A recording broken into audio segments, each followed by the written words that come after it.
Beth Kidder, and I'm 69 years old. I think it was about 4 years ago. It could have been 5, I don't know. I was going on a cruise and I fell and broke my elbow getting on the airplane to get to the ship. So I decided I'd just go on a cruise anyway. And the doctor on the ship didn't like that, but I went on the cruise. Well, it got so horrible that he and my doctor here in Tuscaloosa, here in Birmingham, decided I needed to come immediately home and have surgery, orthopedic surgery.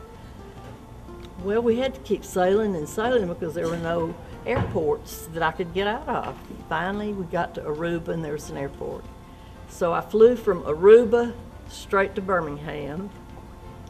Two of my friends met me at the airport and said, "Beth, you look like death warmed over." And they rolled me in a wheelchair back to their car and drove me over here the next morning. And Dr.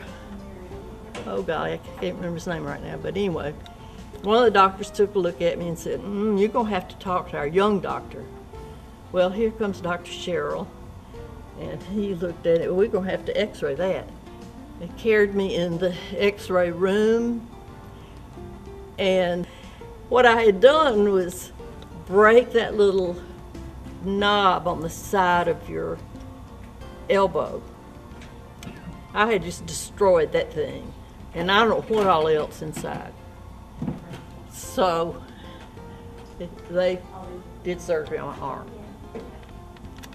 Well, it was big and bad. He had to just make me an elbow because these two bottom bones were just flying along loose. They just were doing whatever they wanted to. He had to make that little knob. And because I was so hard-headed and went on the cruise, part of that bone had died. So I had to get all that off. Well, things were going along pretty good, and 6 months later, a little stalactite bone started growing down. Well, I never heard of that, and he said it's got to come off, and of course I didn't want to have another operation because I'd have to go through that same. Well, he said we got to take it off, and we've got to put a little radioactive something in there so it won't grow back. I said, I don't want any radiation in me. And he said, well, it'll just be a little dot, it won't be much. I said, I don't want radiation in my arm. And he said, well, it'll just be a little. So here we go again.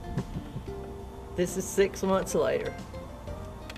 Well, needless to say, he operated, he took that stalactite off, and he did a little radiation thing.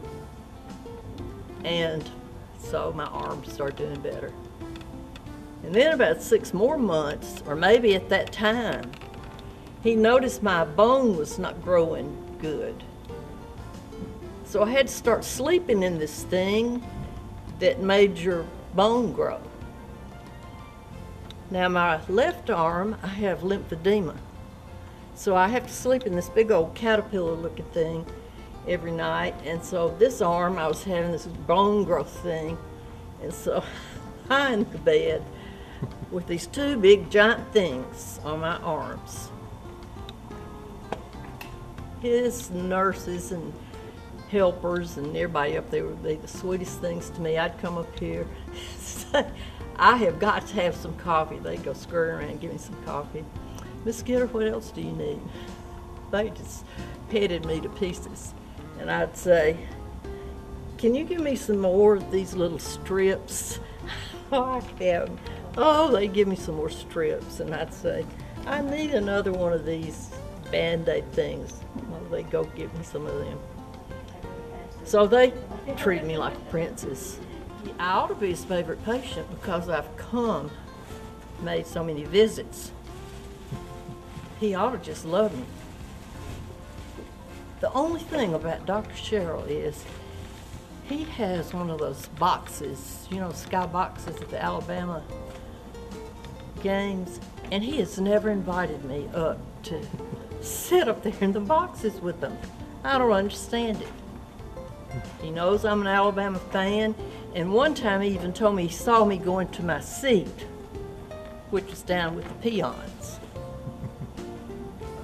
But even though that was the case, I still love him, even though he hadn't asked me yet to sit up there in the skybox with him. That's about all I can say. I've just worked myself silly.